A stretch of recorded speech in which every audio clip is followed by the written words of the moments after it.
WUSA, Minneapolis, St. Paul.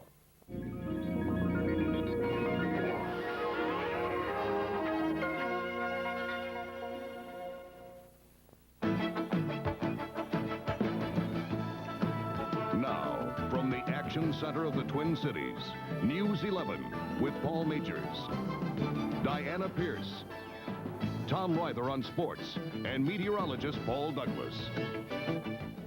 Christmas 1985 in the Twin Cities will be remembered in a number of ways. People helping others less fortunate, Christians rejoicing in the birth of their Savior, folks opening all those presents sitting under the Christmas tree, and special stories that make this time of year worthwhile. Good evening. A very Merry Christmas tops tonight's News 11. All around the Twin Cities, the spirit of Christmas is being shown and felt by people celebrating the birth of Christ. Christmas is the time when many folks go out of their way to help others who aren't as fortunate. At the Little Apple restaurant in Minneapolis, folks paid $7 apiece for their turkey dinner with all the trimmings. 20% of the money collected will go to Minnesota food banks to help keep the shelves stocked with food for the people who rely on the shelves. And at the Union Gospel Mission, many people came out of the cold for a hot meal. Over 200 people were treated to a ham dinner with sweet potatoes and pumpkin pie. For many of these people, it's the only hot meal they'll be eating this Christmas Day.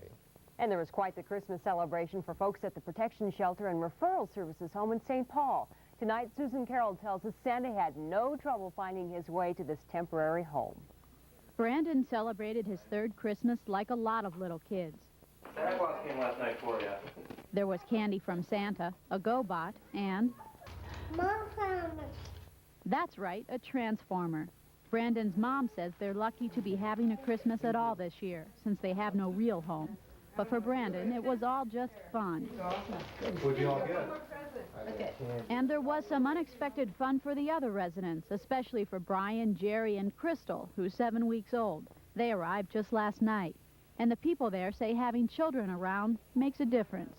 Yeah, we had more kids before this, but Brandon's great. He's been here for about maybe a few months now, and the baby's new that we had here, and it's great having kids around.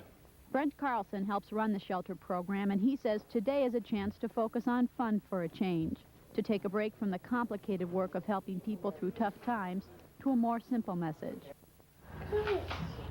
Merry Christmas. Susan Carroll, News 11, St. Paul. Christmas celebrates the birth of Christ, and in churches throughout the Twin Cities, Christians proclaimed his birth.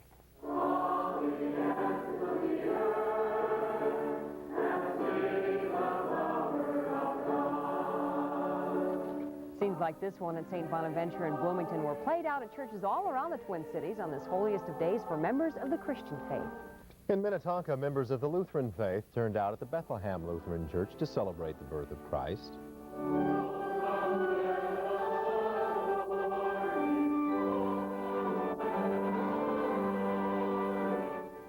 The churches may not have been as crowded today as they were last night, but the people who did show up did so because of a strong belief in Jesus Christ.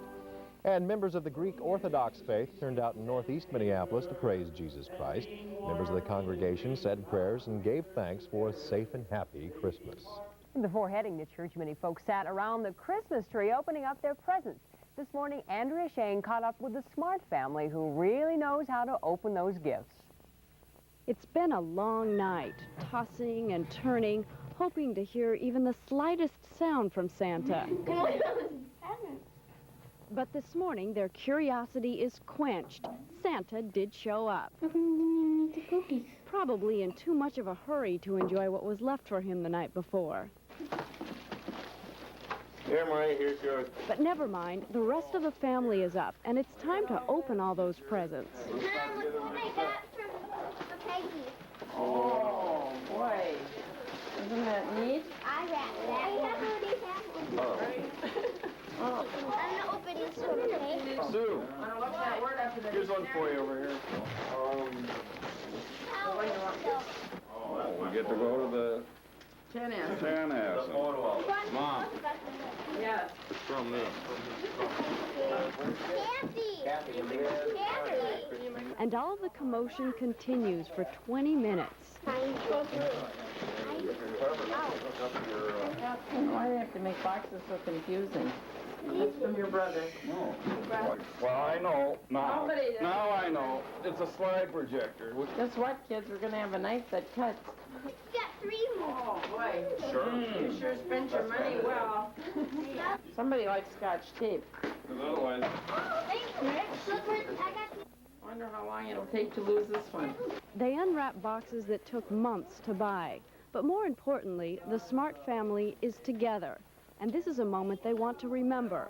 Getting 10 people in one place at one time isn't easy. Santa really did share with the Smart family this Christmas, and he's no dummy. Cleanup has never been on his list, but that's okay. The kids will take care of that. Anyway, in a way, they've already cleaned up. Andrea Shane, News 11. It's a nice time of year, isn't it? Coming up, looking for a new home in Duluth. Also, a little boy with a new lease on life is celebrating his Christmas at home with his family. But first, this Christmas treat.